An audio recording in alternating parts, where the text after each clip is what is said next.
Yes, yes, yes. Welcome to another episode of Doing It for Retention. And you may be wondering why I am here this time with Luke, and that's because we've decided to go on as a twosome, if that's such a thing, and run these with additional guests, more topics, not the same old drudgery you often hear in the CS world, and really broaden our view on CS and go to market in general.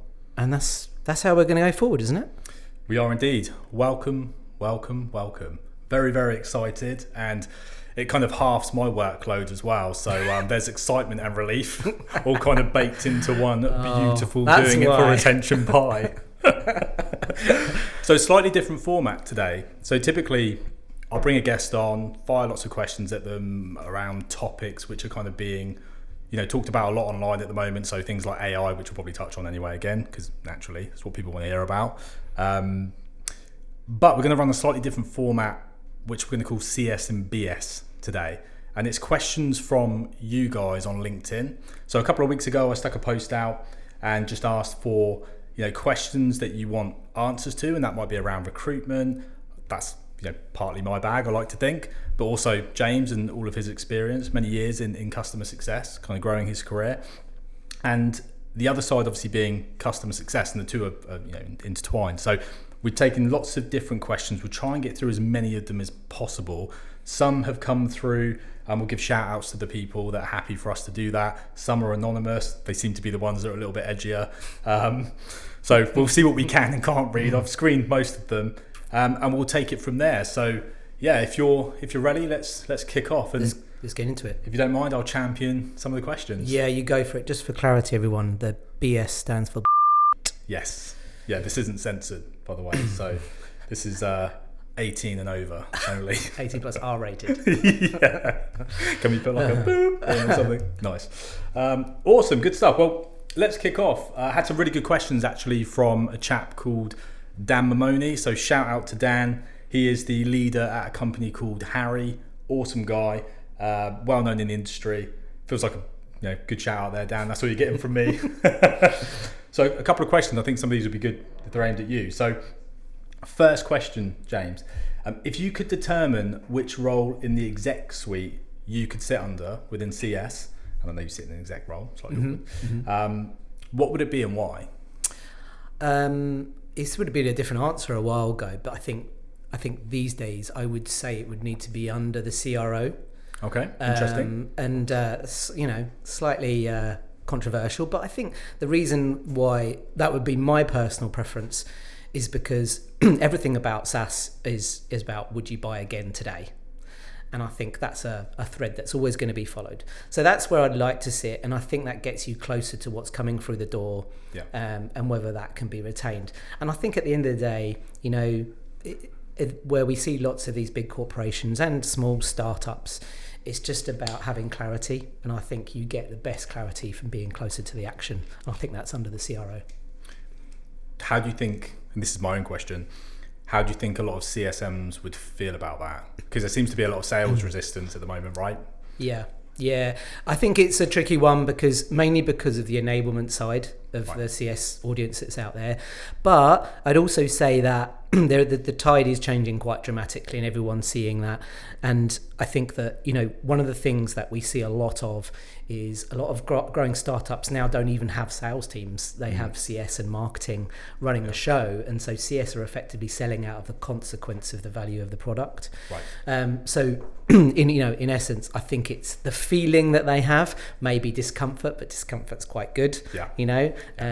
Lots of people, including I'll mention out, Bob Mathers has mentioned that sometimes that CS sales antagonism is healthy, and I totally agree with that. Yeah. I think it's fine. I think just by, I think people need to get used to it, and so do sales as well. Yeah. Awesome. Another one from Dan. Who will win the race with customer success? And that's between AI or people. Who will win the race? God, that's such a big question. It's quite broad. I didn't know there was a race, and my views on this hold very firm after all the events you and I have been to about AI. in that it's just about... No one knows. Yeah, nobody knows. Yeah, AI is it's talked about, but there seems to be no conclusion at the moment. No, it's Skynet or whatever it is. But no, in seriousness, every single case that I've come across so far has been about trust. So, would you trust AI to do brain surgery on you? No. Would you trust it to perhaps make a deposit in your bank? Yes. Yeah. And so, I think in terms of the race, certainly AI from the back office perspective, anything where we've spoken about this lack of emotional intelligence, then I see that being AI and automation all the way. And where there is increased demand in soft skills and emotional intelligence to persuade and trust, then that's when I think the other side comes along. So I don't really see it as a race.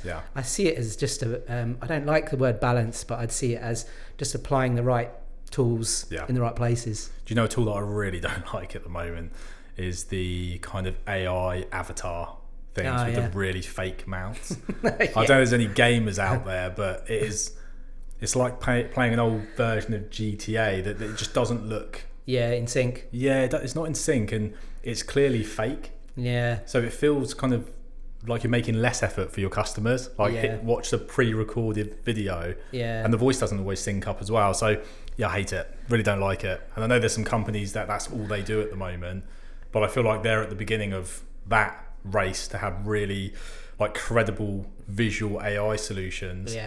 And I guess you have to start somewhere, right? You do. And I think I don't mind that. If you were learning something, perhaps if it was teaching you, but then it's for transactional stuff. I think it's small talk when it comes to that, doesn't it? But the worst part about all of that is that as a human deep down that it's fake.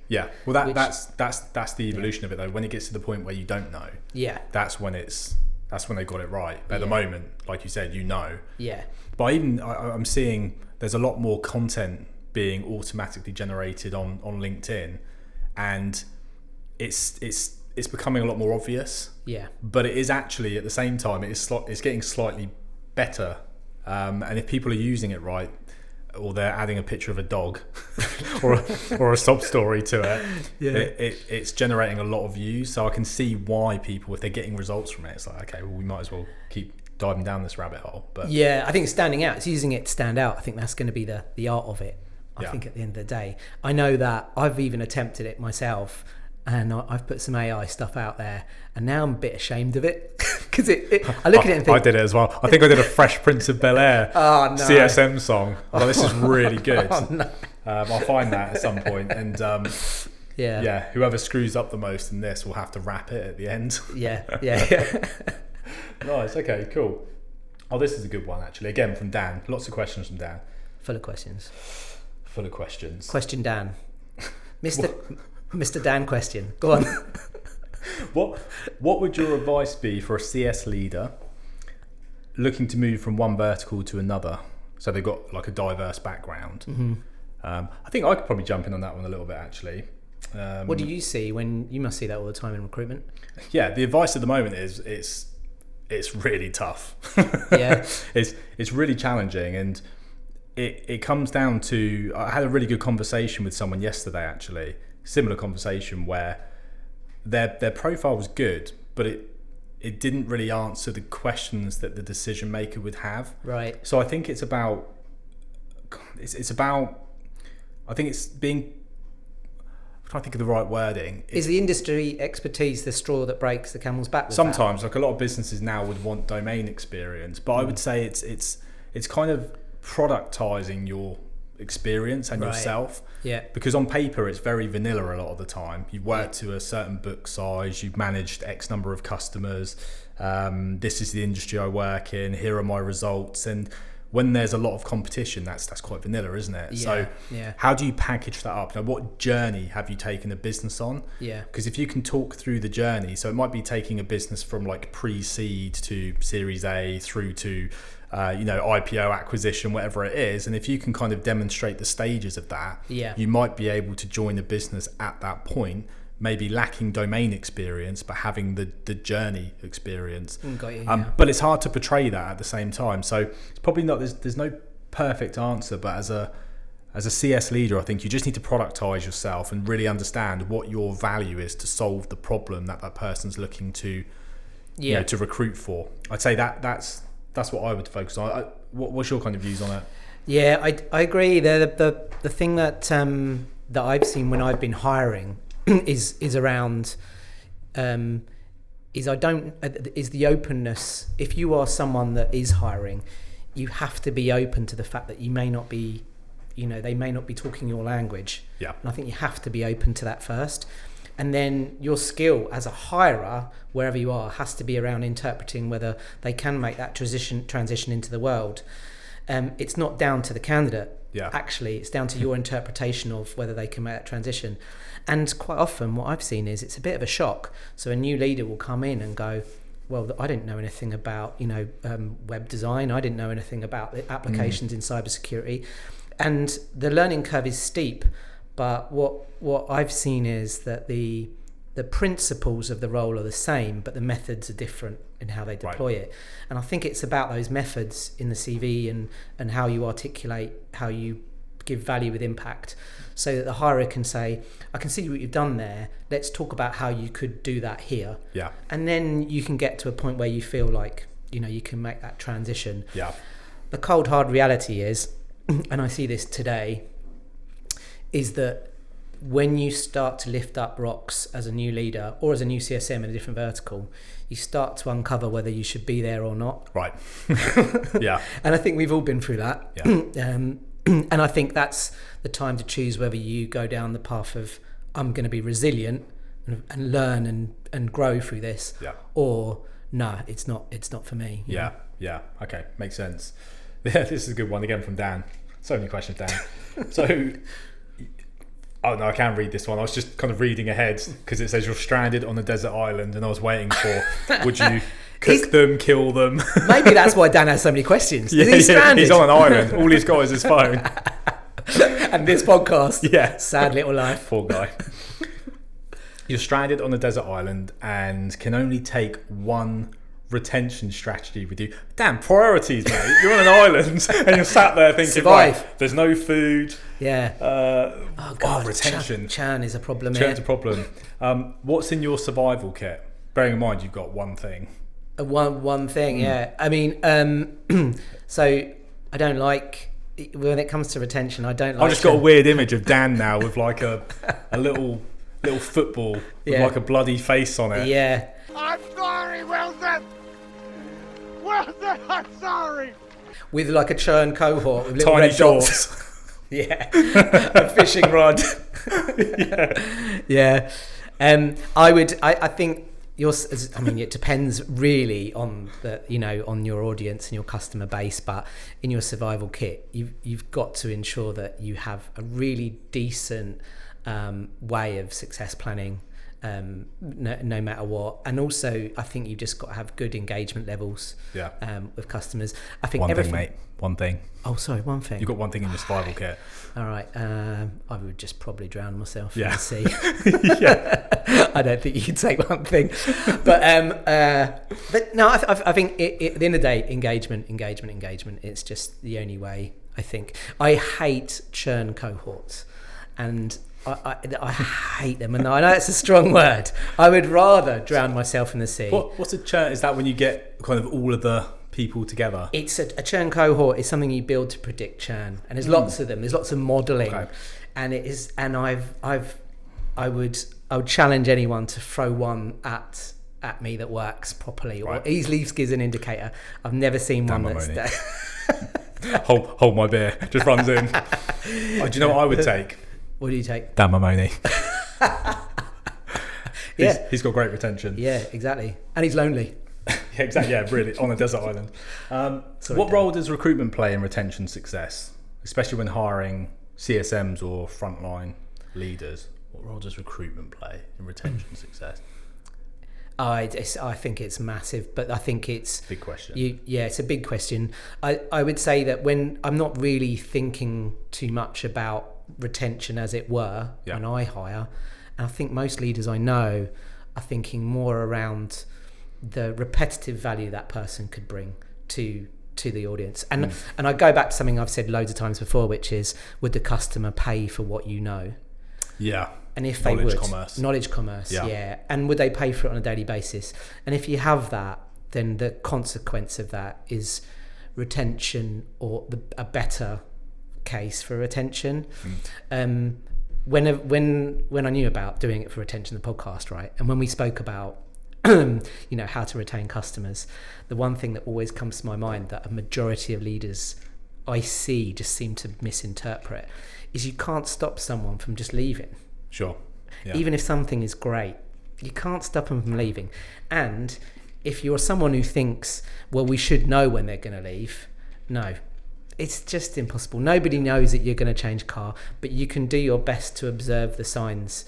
And so when we're hiring, during that interview process, how actively engaged that person is, and how aware they are of things you're saying and how they listen is a really good, sign that there's someone that's going to be good for the business. Yeah, I think it's how they question as well. It's like absorbing what you say to them, and then how they kind of come back to you. Yeah. I think that's really important.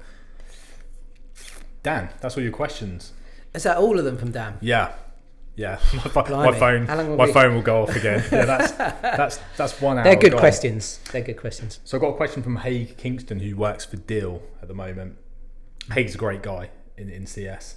And I need to say this for everyone, don't I now? Because I've really built down. No one's being ranked. We can't rank them at the end.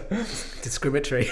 So this is a question around the role of a CSM and their increasing scope. So how far will that go? Is the question that Haig's asked, really. It's quite a broad question, Haig. But I think he's left it to me to figure it out. Okay, so more of a question around the role of CS seems to be increasing in overall scope and responsibility. Yeah. Like how much more can be expected from CS? Like how much further is that going to go? I think it's the question, Haig, and correct me if I'm wrong. Yeah, I think that's a sign of the times, in that there's quite a few companies out there that are saying, well, sales sell and then CS take care of the rest. Yeah. And that's a bit of a sign of the times in not having the right CS strategy, but also not having the right go-to-market and all those kind of things. I think what we can expect, and this is a very controversial view of which I'm probably supported by the minority, but it's just observational, is that I think the role should shrink into that consultative role and consultative around set customer journeys as a result of the go-to-market. So if we think about, if sales are selling the journey, which is mimicked at pre-sales in the same way as it is as post-sales. So in other words, sales sell these journeys, and then onboarding or implementation or whatever mimics the pre-sales journey. I know I'm speaking like this is an idyllic utopia, but what I'm saying is this is how it shortens. If those two bits are done really well, and CSMs are able to resell the journey over and over again as consultants, knowledge commerce experts, then that role will get smaller. What I think you'll find is that there are other roles out there, perhaps not aware of everybody, like technical account managers and so on, that should really be the paid for service that sits over support, which takes CS out of the weeds. Everybody listening to this is thinking, that's a utopia. Don't see that many places. But I would argue you do at the startups. Right. It just loses its way very quickly as you scale. Yeah. Because there are more issues and more products, more upsells. And that's the challenge. Some companies do it super well and are able to do it and keep CS into that value realization role. Yeah. And some don't. Now the bit I was saying at the beginning is really around CS being a company competency, right? So what I'm also saying is you might not need CS at all. Right. And other roles may become meatier. Yeah. So yeah. Cool. That probably leads me to a question, jumping around a bit, but this is from Dave Jackson. The Dave Jackson. Yeah. WTF. It's funny seeing Dave write that. WTF, actually. Yeah. Can't imagine him swearing. So what the... Can we beat this? What the actually is customer success? That sounds like a teenager asking it. It's like really off. What the actually is customer success, James? What is it? I'll always revert back to Dave on this. I think it's Dave's wording is it's the red thread that runs through an organisation. Yeah. And we need to think of it more as customers' success, not customer success. Yeah. And there's too much emphasis on department as opposed to like overall vision. Yeah. And that's my like super high level stealing some of Dave's answer there. Yeah, I'm totally with him. That it's I twist it slightly just to make it as I feel like it's a DNA element of every single person in the organisation, even the toilet cleaner, even the people in the canteen. I don't know why you pointed at Nick. Sorry. Sorry. Can we get the toilet cleaner in? Yeah. But basically, whatever's in there is effectively, like it has some impact in some way on someone delivering something to the customer and the customer itself, and that's why I feel like it's part of the DNA of the whole thing. One of the things I'd say about it in terms of it being DNA amongst the business is really that the is not to get hung up on the term what's the word I'm looking for? Terminology. That's it. Terminology. Yeah.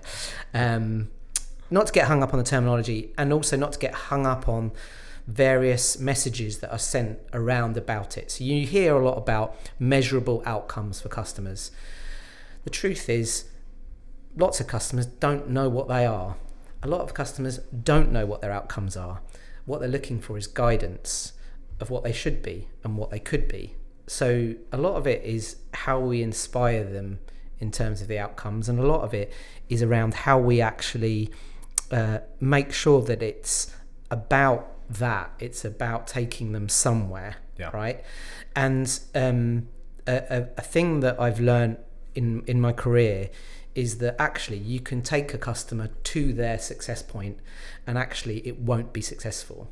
And the reason is because if that journey is a mess, then the success means very little, right? Even if you're a PE backed or VC backed firm, nobody wants that mess, because the collateral damage of it leads to people leaving, leads to difficulty hiring. You may get the multiplier you want as a result of sale. However, what's the impact of that? I've seen several companies of late who've fallen victim of this, been sold, and consequently have awful reputations in the market just because of that journey, right? So customer success, what WTF is it? It is exactly as Dave says. It's a red thread. It's a DNA element of everybody in there. Tangibly, what that is that everybody must not necessarily understand the term customer success, but how they impact the customer. Yeah, nice. Michael Newman Snell. Oh. So this is around CS owning revenue. So it feels like a 50-50 split in the market in terms of opinions. This is worded by Michael. Yeah. It'd be great to hear both of your point of view on what the triggers are for yes and no, and what the companies you are hiring for are looking for. So it feels like a 50-50 split in the market. So basically, it's about CS owning revenue. Yes or no, whether they should. Sorry, Michael, I might have misread this. We might need to scrap this one.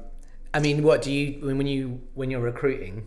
Is the revenue element a facet? Yeah,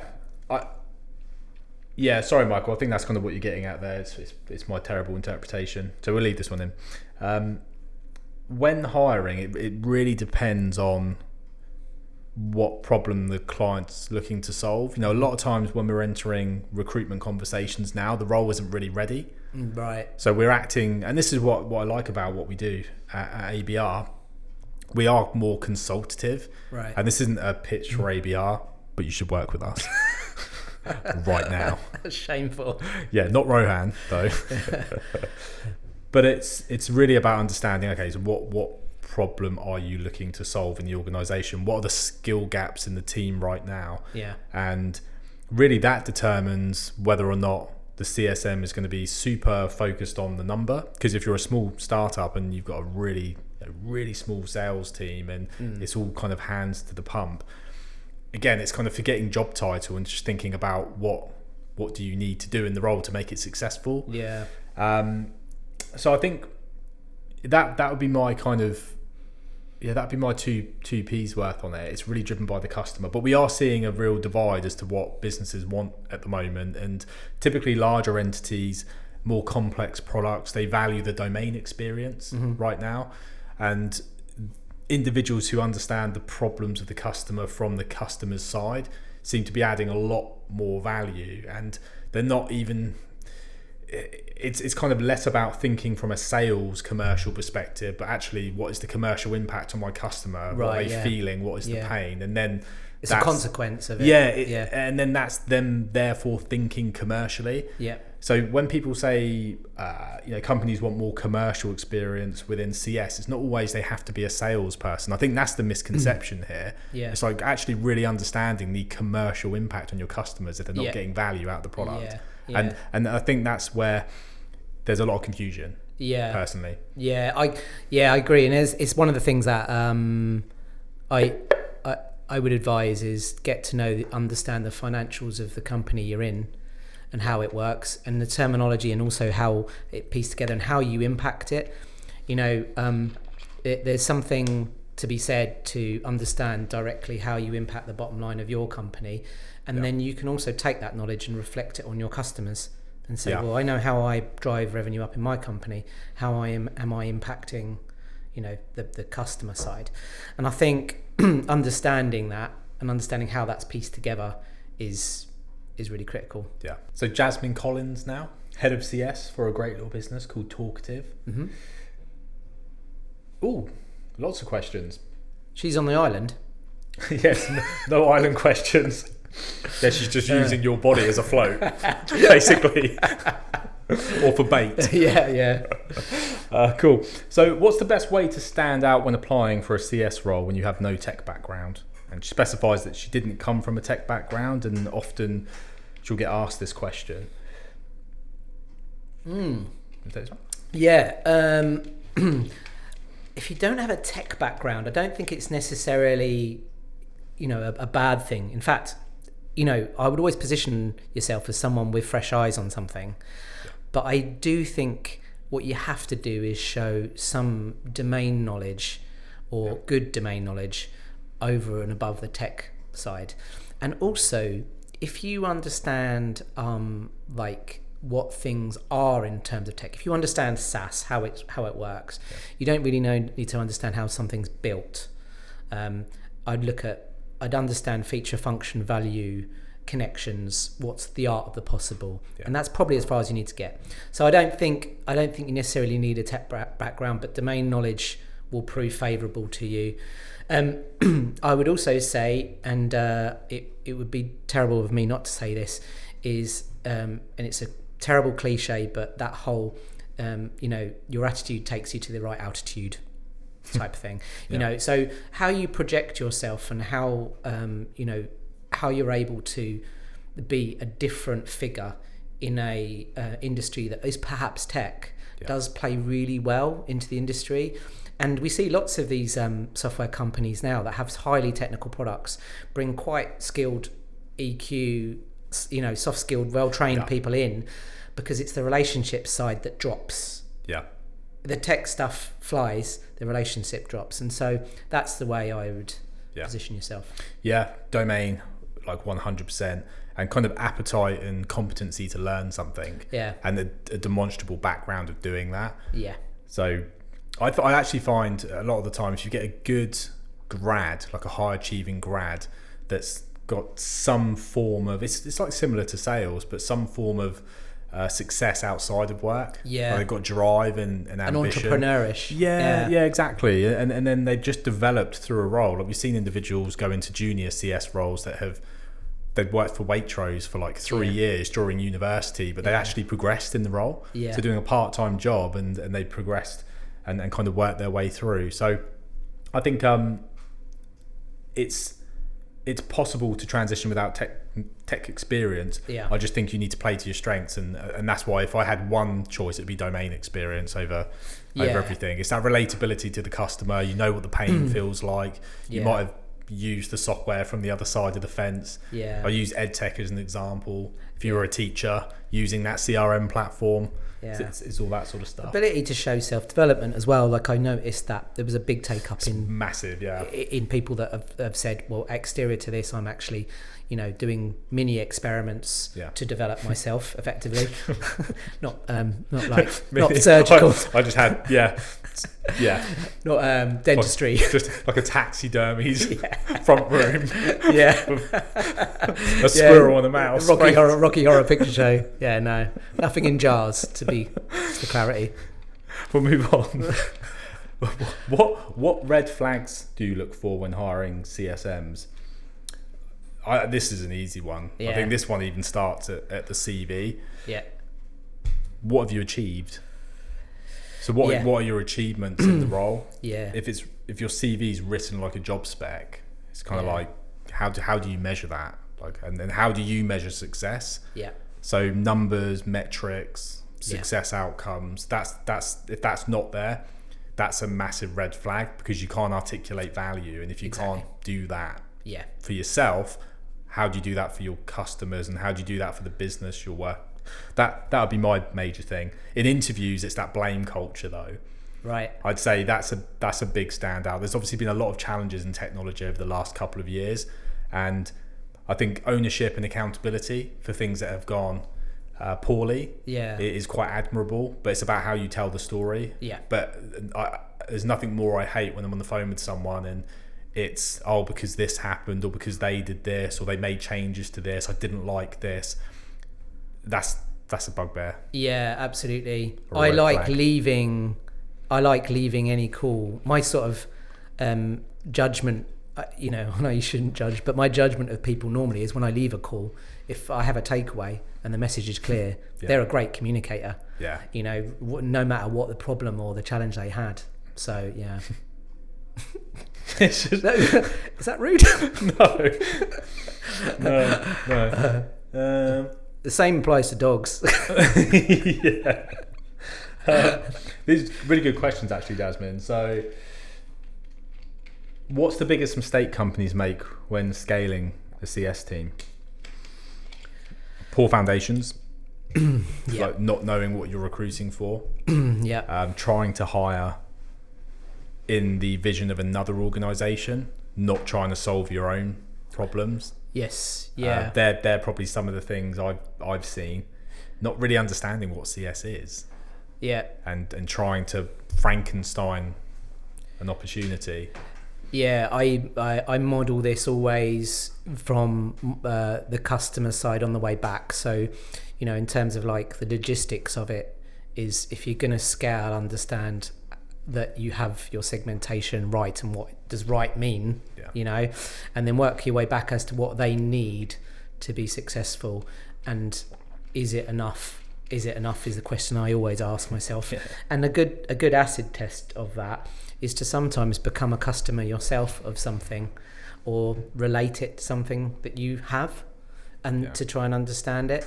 And the other thing about scaling CS is making sure that you're not just creating an army of clones, that you have the autonomy to have different skill sets, especially in the early stages. That goes back to the bit I mentioned earlier around what are the gaps in the team. Yeah.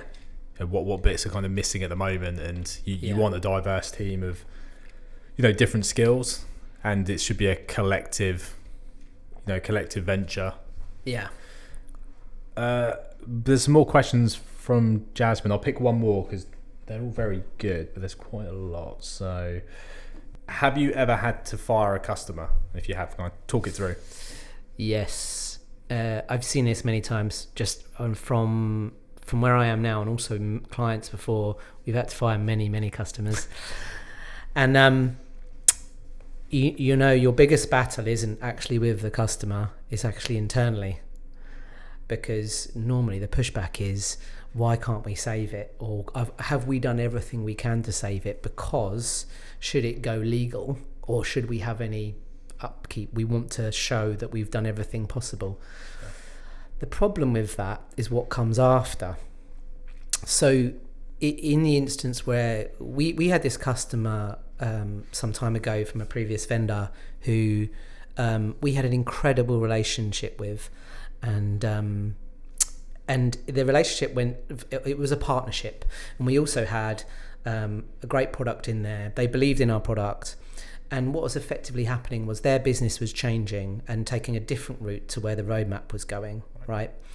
But this customer was one of their top paying customers, and to satisfy the needs of the many, we had to really let them go, which is is the part of SaaS, is reviewing the ICP, understanding the ebbs and flows and directions of it. Unless it's the end of the month. Yeah. And sales are behind. Yeah. Numbers are off. We'll keep them for another 6 months. Exactly. Yeah. Look, we need the revenue. Yeah. The problem is that, and that we went to this customer and said, we can't take you in the direction we're going. Yeah. They actually weren't due to renew for another further year. So we worked something out with them to fill out the remainder of the year and let them do their thing with finding another vendor. Now, the board and everyone else was fuming, how could we let this happen? There are strategies in which you can look after non-ICP customers. The bigger question is, what's the cost of that decision? Sure. Which is, if I'm applying resource into saving that customer that sits outside of our ICP, actually, where's that money coming from? And are we taking it away from other revenue sources? Yeah. And this is the thing that is dropped every single time. So every time I've had this conversation, I've always said, if you're worried about how these numbers are going to look on the board, I would treat it as it's necessary firing to make bigger strides in the future. Yeah. Otherwise, you're going to make shorter strides. Yeah. So that's the question. It's the best way I can describe it is, if you want to, you love something, you've got to let it go. Right. and like a butterfly. So emotional today, yeah, aren't you? I know. Do you need a hug? Yeah, I do. And really, it's that the love side is actually the money. Yeah. Like, let that money go so we can make bigger strides. I've got a plan though. What you could do with that customer is they've got these really awesome interactive AI like humanoids. Yeah. And you could just plug them into that. Plug them into the AI. yeah. Why not? Cool. Maybe one more from Jasmine, actually, because it's a really good question. So how do you keep motivation high when your CSMs are dealing with high churn or product issues? She actually think James would be awesome at answering this one. So shut the up, Luke. Basically. Keeping motivation high is so dependent on the manager of the team and the leader of the team. Sorry, the Scratch manager, it's leadership, right? So leadership is about keeping motivation high. And one of the things that I've learned from my 20s really was ensuring that oh god, that's a long time ago. When things were in black and white and everyone walked quickly. Yeah. Is that effectively the motivating CSMs in a time where things are just chaotic and crazy and they feel like they're working too many hours and going the extra mile, and maybe the pay isn't good, maybe they don't feel rewarded, is to effectively have on a human level this side of, I appreciate you, appreciate what you're doing, and also giving them all clarity to around the company challenges that they have. Because what I feel like CSMs do is they personally own a lot of the problems they have. And there was a time not so long ago where back in my Oracle days, where if a CSM had a customer, they felt like they owned that customer. Yeah. It's not their customer, it's the company's customer. Do you know what? I think that's a problem sometimes though. And that's that kind of mindset, isn't it, of thinking you work for your clients. And I don't think that's necessarily a bad thing, but it's not forgetting. And this is why it's really important, because when you think you work just for the customer, you focus purely on customer metrics. Yeah. And that's sometimes what I think is missing when CSMs particularly don't understand the commercial impact on your business and what the board care about. Yeah. So it kind of circles back to that. It's like you actually need to. That's not a bad thing. You understand that, and you're passionate about your customer. Yeah. But what's the impact on both sides? Exactly. Yeah. And I know it's changing the answer to the question, but I do think that's something that's really really prevalent. The two most dangerous words in customer success is trusted advisor. They're the two most dangerous words in customer success because effectively, when you're dealing with a ton of issues and perhaps things aren't going your way, that's where it stems from, this whole belief that this is why I'm here. Yeah. It's in a lot of the asks, it's in a lot of the job specs. And if you switch that around to not being advisor and take the word trusted out and be a consultative, someone that is there to help you navigate, then what happens is the pressures around all these things that are happening feel less of a burden because they're not tied to you personally. They're more, the important thing as a CSM is how I motivate them is I say, the best thing you can do is feedback and close the loop with product and sales and work with everyone. If you're collaborating, you're doing an incredible job no matter how bad things are going. And that's how I motivate them and say, you know what? I know things are sinking, but do you know what? Everything you're doing right now is the right thing for the business. Yeah. And trust the process. Trust the process. And you almost carry that. You're like, look, I've been here, I've done that. Yeah. Trust the process. Yeah. And remember that they all own it. So, CSMs feel guilt. So if a company is making CSMs feel guilty or terrible personally about things, then the company isn't doing its job as CS as a competency. So everybody needs to own it, which is why I speak to many CEOs that say, well, you dropped the ball because onboarding didn't go well. You dropped the ball because product won't go. And I always say, I don't understand the blame. Yeah. Everybody's responsible for this. Yeah. In fact, you are the most responsible as a CEO. Yeah. So, let's tie it together. James is available for appointments.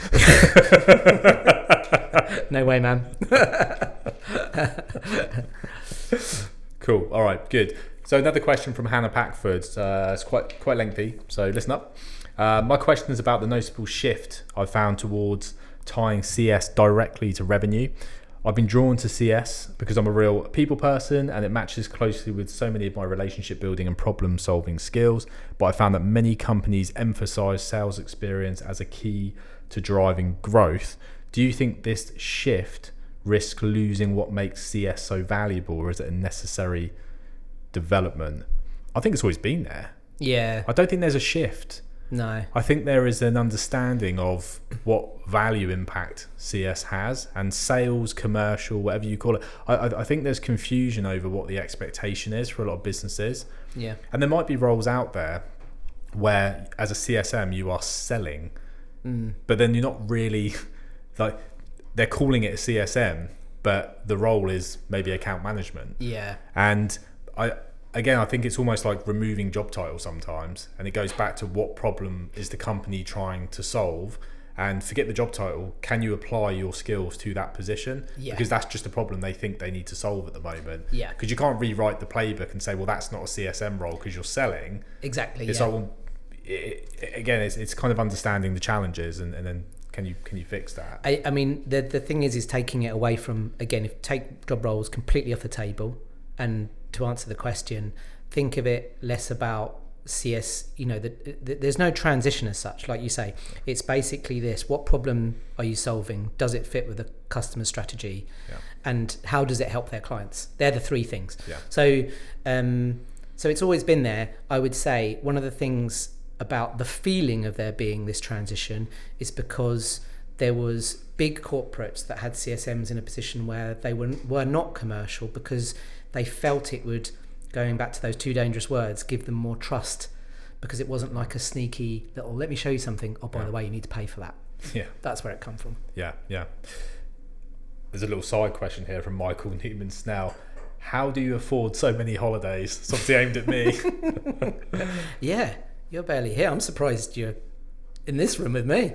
I've got a flight to catch this evening, actually. Yeah. So we need to wrap this up. No, it's a really good question, actually. If you subscribe to my link below, 50% off. 50% off. Holidays. It's called credit, mate. Like, how do I afford it? If I don't find a way to afford it, my wife will divorce me.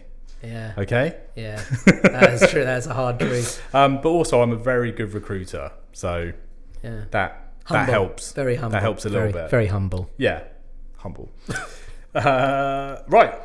One final lengthy question. So this question is from Dr. Nadia Mahmood. So she's a senior CS leader within the health tech space. When evaluating candidates for customer success roles, there's like brackets CS roles, is it necessary for candidates to explicitly mention CS in their profile or resume, or can recruiters identify relevant skills from customer-facing positions? I'll take this one. Hold my beer. I do not know the answer to this. It's a really good question, and the answer is yes, recruiters can, but in a market where there's more talent than opportunity, why should they have to? The onus, I think, needs to be flipped more on candidates now, and the market will change again, and there'll be tons of companies hiring at some point, and they won't be able to find people, so you'll get the power back at some point. But when you're in this market, it is your responsibility to make it easier for the decision maker to understand your background and experience. Let's not send them on a treasure hunt because they're just not gonna bother. So what you need to kind of envisage when you're building your CV, for example, is it going to get me into the yes pile, the maybe pile, or the no pile? And there's really no other pile apart from the yes pile right now, because if you sit in maybe, you maybe will get overlooked. So yeah, I've done tons of stuff on how you can optimize your profile. I really think that there are roles that aren't customer success roles. So I guess this does kind of, we can spin back to that a little bit. What problem is the company looking to solve? And forget job title once again, how does your experience translate to that problem? So you can use it, like a really simple example might be you're looking after companies and clients that are healthcare organizations, NHS customers, but we're a health tech platform. You may not work within that space as a CSM, but you may have those customers. You may be solving very similar problems for them. So as long as you can convey that in your profile, and like again, customer success titles don't really matter here, as long as you can convey that and the reader can see that very, very quickly. And what they say usually is like the first third of the page is where most of your impact is kind of realized, then you have more chance of being in the maybe to yes pile. But if you're sending them on a treasure hunt of having to figure it out, then you will unfortunately fall by the wayside. Long answer. So basically, yes and no. That's a really good question. Yeah, really good question though. And if you want more clarity, please drop me a message on that, because I spoke for so long I forgot what I said. What do you as a recruiter though? What do you hate about in terms of you get great candidates I've seen have great shop windows with this is what I offer. I think we spoke about it being like a MasterChef menu. Like this is exactly what I can do. Here are the courses. You spoke about it because you're dieting at the moment. Yeah, that's it. And I'm hungry. Everything circumnavigates back to food. I know. Even this, I think it's a squid ink cornetto. Is there anything that they just shouldn't do when they're reaching out to recruits? Like one of the things I know I hate is someone reaching out and just saying, Can you give me a call? Yeah. Hey Luke, can you give me a call next week? Here's my number. Like no context. And if you've done that and you're like, that's a bit harsh, stop. It's like, that's on you. Like, stop. That's not a me problem. Because it's like walking into a car dealership and saying, it's not even this clear. It's just saying, I'd like to talk. And it's like, okay, so what would you say? So then we enter discovery. And everyone's busy, right? So what would you like to talk about? I would like to talk about a car. Okay, would you like to talk about our servicing department, new car, pre-owned? It's so vague. And I know leaders, for example, get hundreds of messages weekly in a busy market. So I always recommend when reaching out, just be very clear about what your intention is. Yeah. Because we're getting sold to all the time as well. Yeah. It could be a CRM platform. Hey, Luke, can you talk next week? Oh, yeah, no problem. I'll jump on and speak to this candidate. Because am I going to have time to go through their LinkedIn profile and see if they got a resume uploaded on LinkedIn Recruiter? jump on and all of a sudden they're selling me a new recruitment CRM. Yeah. So that's for me. That's something I find really, really tricky. And do you know what it does actually do? Imagine you're a hiring manager. One thing that's really important is emotional intelligence. EQ is really important. And do you honestly think that that's a good demonstration of emotional intelligence? Yeah. Like valuing someone's time. And I'm not saying like, oh, my time's super valuable, don't contact me. Like, please reach out. But just be really pointed, because that will help with applications as well. If you send your CV through to a business, don't just say, hey, CV with you, I'd like to talk. Like, create a bit of a value proposition. Yeah. Like, why? Why should that person talk to you? So yeah, that's probably the pet peeve. If you're a biscuit... If CS was a biscuit. If CS was a biscuit, yeah. It's a great question, actually. Maybe you can ask me that one, because I think my digestives. All right. If CS was a biscuit, I can't believe I'm asking you this. What biscuit would it be, and why? Huh? I don't know. Digestive. I actually really like digestives. That's why I chose a career in customer success. So I'm going to run with this. So you chose a career in digestives. Yeah. Did I say that? No, I said customer. So, like customer success, a digestive is somewhat undervalued, but I think they're incredible. Makes no sense.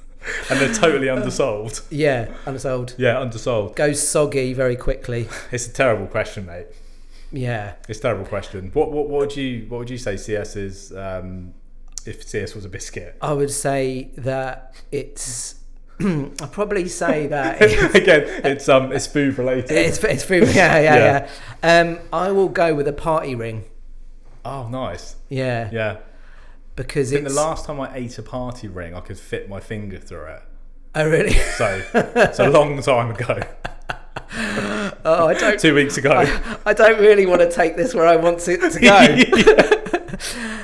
Subscribe to my link. I think it's a party ring, and mainly because it's just it always looks different no matter what party you go to. Does that work? And I think the digestive makes more sense. I think the digestive does make more sense. Yeah, definitely. It's a difficult one to ponder on, and important because it might solve the riddle. We'll put that out there. If CS was a biscuit, what would it be? Yeah. And is wagon wheel a biscuit? Yeah. Or is it just something that pulls a wagon along? Is it a biscuit? Oh, interesting. Okay, some quick fire questions now. So these are some quick fire anonymous ones. The most awkward customer interaction you've ever had? Yeah, I once had a customer meet another vendor about a security system, and the vendor came from Scotland down south to meet them about the security system. And when they arrived, the customer was like, "No, it's not a door entry system. It's something. It's a SaaS application." Okay. Yeah, and I was in the room. I arranged it. Good qualification. I arranged it. Yeah. Solid. Yeah. Good. Good sales skills. Yeah. We once had a candidate interview clearly in their bathroom. Oh, yeah. So they're in shared accommodation, which that's fine, perfectly normal. Yeah. But in the bathroom, the mirror caught a sign that said "Get naked," like a neon sign in the mirror. Professional. So the hiring manager was like, a little bit of. Yeah. Setting the scene here. We've had dirty washing in the background. They thought they blurred it, and there's just like dirty underwear and stuff on the bed. Forgivable, maybe. What do you hate about CS? This is quick fire, remember, so you can't think too much about it. Misinformation. Podcasts. Podcasts, yeah. Misinformation. There's a lot of it. Cool. So next question, quick fire. Biggest mistake in your career to date? Joining the Doing It for Attention podcast. I think the biggest mistake I have made is not doing enough research on the industry before getting into it. And what I mean by that is whenever I've gone into something, I've gone, that will be interesting, but I've never spent the time, looking into anything. Whereas now, these days, I'm just researching like mad. Yeah. We asked what you hate about CS. What do you love about it? Without a doubt, the community of it, the community spirit of it. Yeah, I think it's a bit black and white though. So I think the community is great, but it sort of silos us. Do you know what I mean? Yeah. So I love the spirit. I love the way we're all teaching each other. That's quite unique, but I think it needs to open up a bit. Name one person you think about when I say customer success. Oh, so this would probably not be an influencer's name, but it'd be the person that first got me into it, which was a lady called Alexandra Jennings. So she was your gateway. She was my gateway into it. And she just looked at me and said, "Oh, I'm so disappointed in you." No, she didn't say that. she said, "Look, I think you'd be good at this." And it was like 120 odd customers I was looking after at this point, and it was a talent acquisition software. Oh, okay. And I just remember she was like my gateway to it, but also when I remember what she taught me, it sticks with me. Yeah, nice. Number one resource that you would send people to, that was the best thing you read, best podcast, obviously this one. Yeah, apart from this one. Yeah. So there's a number of things that I'd read, and oddly they're very different. So the first thing I'd read about customer success is start with the basic customer success playbook. Okay. Yeah. Which is available. Other great publications are available. Number one resource. Number one. Oh, that's it? You get one. I get one. Can I have another one? Nope. Oh. You get one. Daily Stoic. Plug that one in. Daily Stoic. Yeah. Ah, great. Yeah. Very good. What's your number one quote from the Daily Stoic? It's probably $7.99, which is quite often the price on the back of the. No, I don't know them off by heart. To be fair, it's a daily read. I couldn't give you one now. A quote. All I know is the guy from Gladiator seems to quote quite a lot about it. Yeah, Marcus Aurelius. It's so good. Guys, you read it. What's the number one quote? It's a great book. For me? Yeah. How can you... I don't know the exact wording, but it's how can you quarrel and quabble about the problems you have in your... how can you quarrel and quabble about the problems that are happening on the other side of the world and think that your opinion matters? Oh. It's essentially down to all the people who question, like they watch the news or they question on the state of the world. Yeah. It literally has nothing to do with them. So the big thing for me is like when you look at virtue signaling, when people talk about and have such a harsh opinion on things like, the latest one would have been like Ukraine or even like Israel and Gaza. Yeah. All they are actively doing is pushing an opinion without any productive measure to helping or aiding a situation. The only thing they have to say is their word and their opinion on it. Yeah. Usually built from the stuff they follow. Yeah. Here's a really good one. This is a good one based on our discussion earlier, our deep conversation. It's not death that a man or woman should fear, but he or she should fear never beginning to live. Yeah. That's deep. That's deep, isn't it? What was the quote I mentioned earlier? Really good. It's, he who cuts the wood... No, he who chops the wood, could be a she, warms his or her hands twice.